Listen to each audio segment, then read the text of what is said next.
after having a couple days off. What was it like getting the guys back out here today? Good. They're still out on the field.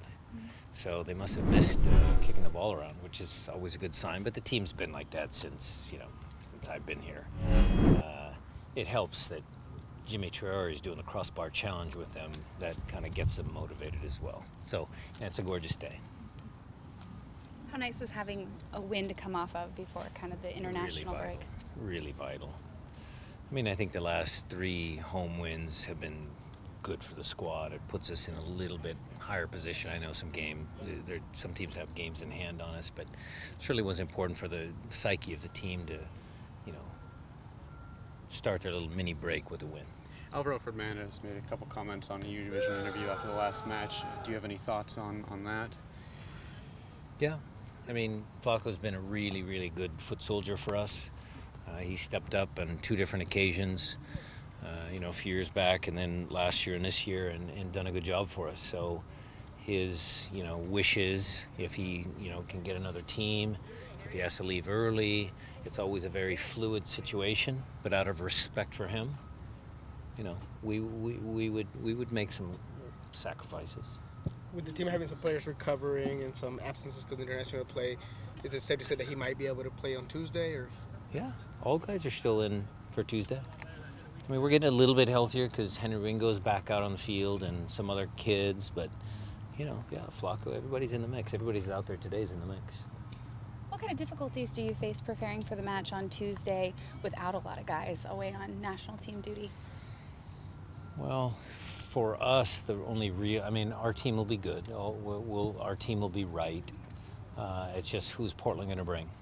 Some of these early round Open Cup games, you never know exactly who they're going to start. So can you really scout them? Can you really do a really full dossier about their team? No.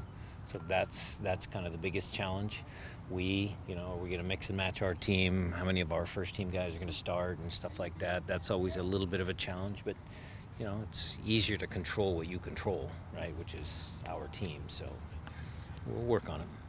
You'll have the opportunities. Some amount of S2 players will be up on short-term contracts. What's it like for you to get to coach them in a single game rather than in practices, get them ready for a competitive match where you're their head coach rather than easy?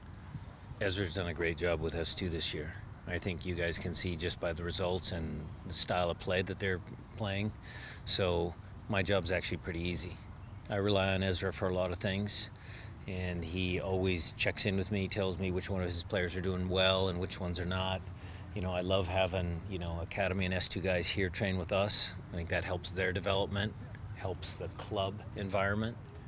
So that'll be, a little bit of a challenge because they don't necessarily hear my voice, but that's also sometimes a good thing because when a coach is there for a long time and you only hear one voice, sometimes that gets monotonous. Did you get a chance to watch any of the World Cup qualifiers last night? Oh, yeah.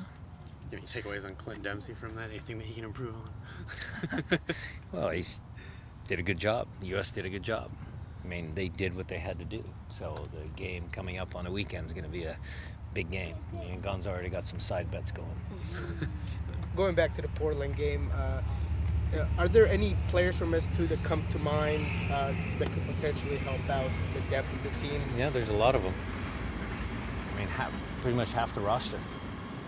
I mean, Bara, Sam, Ellie, Bara, I already said him, Narbonne, Sari. Tyler's always been playing in goal for them, but he's a first-team player. You're pushing my memory, Nico. There's a lot of guys, Olsen. There's a lot of guys that can help.